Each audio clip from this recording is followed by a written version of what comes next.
আসসালামু আলাইকুম, সবাই কেমন আছেন? আশা করি অনেক ভালো আছেন। আমি অনেক ভালো আছি।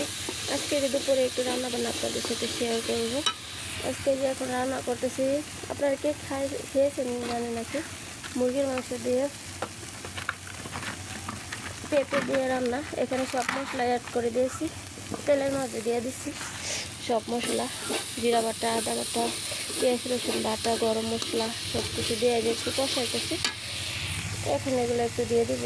দেখেন আগে থেকে ধুয়ে পরিষ্কার করে রাখছি মুরগির মাংস আর হচ্ছে পেঁপে। মধ্যবিত্ত মানুষের আসলে মাংসের মধ্যে আলু এগুলো বেশি থাকে। এখানে একটু কতক্ষণ ভাজা ভাজা করে নেব,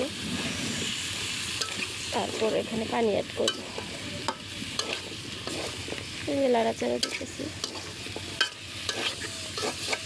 লাগে গেছে। মাটির চুলায় রান্না করলে আসলে সব খাবারই সুস্বাদু হয়। মাটির চুলা আর কিছুক্ষণ কষাবো, তারপর জলের পানি দিয়ে দেব।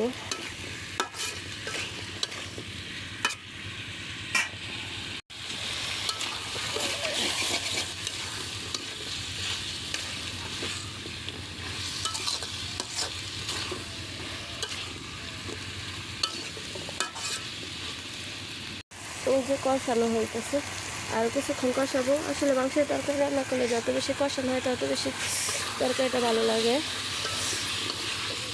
এখানে সব ধরনের মশলা দিয়ে কষাচ্ছি। আর পেঁপে দিয়ে তরকারি তো এমনিতে ব্রয়লার মুরগি, এটা ব্রয়লার মুরগি তাড়াতাড়ি সিদ্ধ হয়ে যায় এমনিতেও। আর পেঁপে তো মাংসের তরকারি, যে কোনো মাংস সিদ্ধ না হলে পেঁপে দিলে তাড়াতাড়ি সিদ্ধ হয়ে যায়। আর এটা যেহেতু পেঁপের তরকারি আরও তাড়াতাড়ি সিদ্ধ হয়ে যাবে, সেই জন্য আগেই ভালো করে কষাই নিতেছি।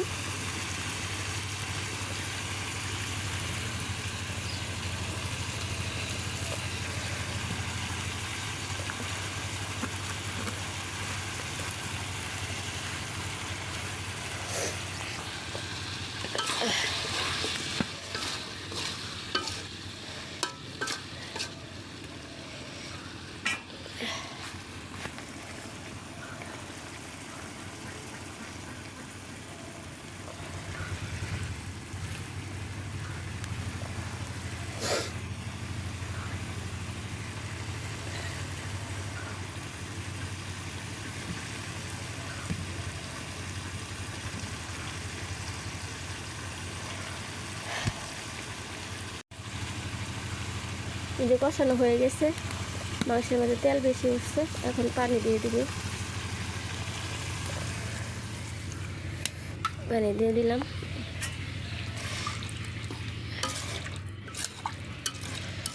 এখন পানি দিয়ে ঢাকনা দিয়ে ডেকে আর কিছুক্ষণ রান্না করব, তারপর আরেকটু ঝোল দেব, তাহলে হয়ে যাবে মজাদার তরকারি রান্না, মুরগি দিয়ে পেঁপে রান্না। তো সবাই ভালো থাকবেন, সুস্থ থাকবেন। আসসালামু আলাইকুম।